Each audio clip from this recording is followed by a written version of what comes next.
do you have any regret for any of the bad things that maybe decisions that you've done in your life or things in your life? Do you have any regret? No, I don't. I used to have a lot of regret. And the reason the regret was there was because I didn't like the person that I was in that current state where I was feeling that regret. And what I mean by that is I can only explain how it is now for me. And how it is now for me is I'm proud of what I'm doing, and I'm proud of who I am. And because of that,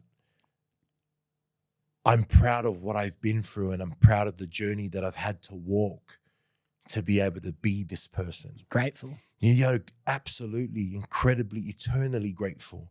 You know, because had I not walked through those moments, had I not seen my father act the way he acted, and had I not found the healing to be able to reflect on those moments from a conscious place, then I wouldn't be this person I am today, expecting my first child, you know, in 8 weeks.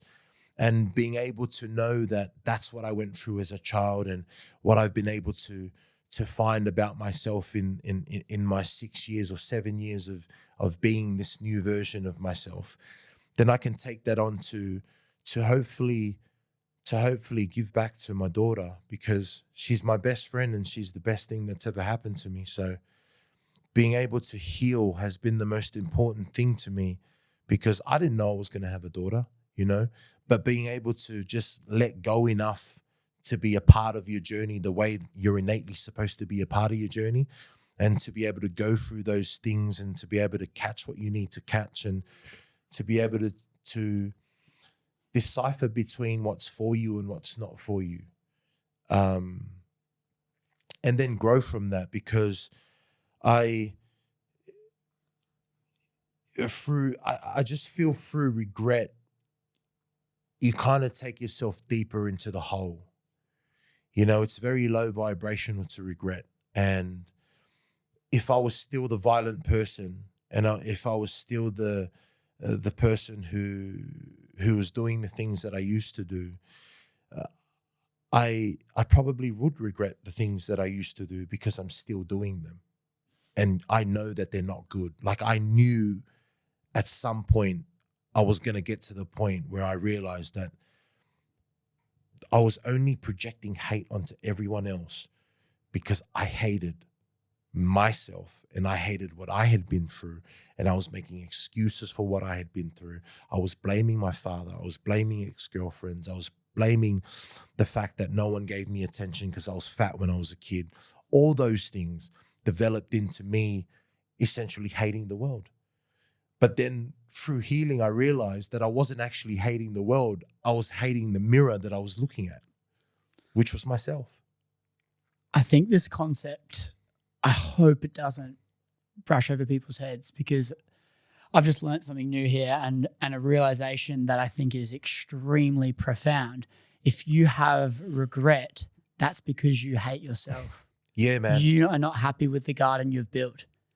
And if you are happy with where you are, and you can look at yourself in the mirror and be proud of who looks back, there can't be regret. You can't, man. Because you're grateful for everything that's happened, because it shaped you into the person that looks back at you in the mirror in which you are proud of.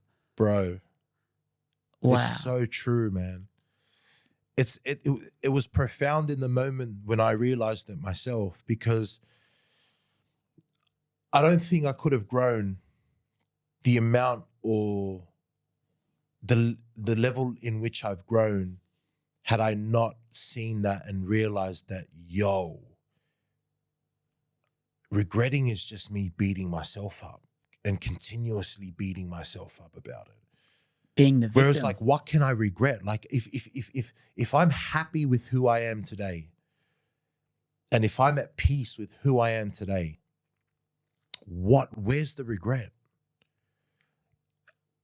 Just like, if you look at it from a hindsight point of view, if you take an outside, if you stand outside and look at it, and you look at yourself, and you be able to pick from things about yourself that you might be happy with or you might not, but if you're truly at peace, I don't think there's any room for regret.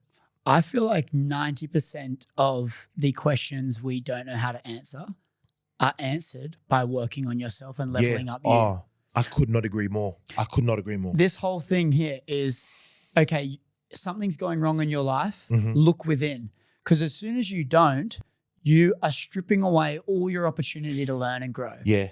And I think sometimes too, Chris, I think sometimes as well as human beings, we kind of externally outsource too quick.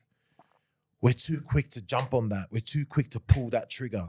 Do you know what I mean? Like if we just stop for a day, for a week, for a couple of weeks and mindfully do that.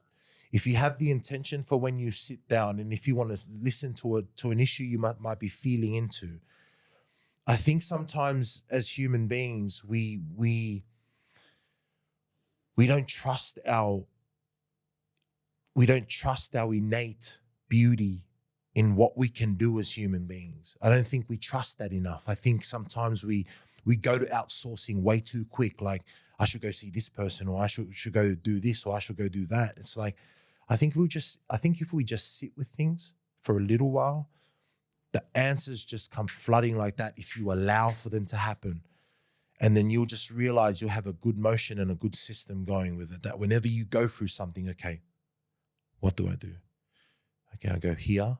Whether it's going to sit on a cliff and closing your eyes, whether it's doing breath work, whether it's doing meditation, whatever it is, you can like I just find with myself, I normally get to the answer quite in a beautiful manner too. Like in a manner that I'm sitting there going, I could have never seen it going any other way, bar me seeing it this way. Do you know what I mean? And it's I just find there's so much beauty in just sitting and allowing for self to get the answers, man. Because it's like when I say this, right? If you're going to look for a home, you're not going to find the home straight away. You're going to find the space where you feel aligned to or with. It's the same thing if you're going through issues, whether it's mentally, whether it's within yourself, whether it's a situation that you're trying to unpack in your life. Just let yourself find the answer. And you normally find the answer. And I find externally outsourcing the answer, although it can be good at times, I find that it can hinder you finding that answer on your own, and it can build this level of untrust that you have within yourself because you're like, you start thinking that it could be that when it's not that. Whereas if you just sat and just let it come to you, it normally comes to you. But also you need to be looking for the thing that you actually want. Most people are looking for silver while trying to find gold. Yeah. And I think you focus on the things that if you focus on something, you will find it. And I think too many people are in a room and they're looking at all the orange things and they're saying, why can I not find purple?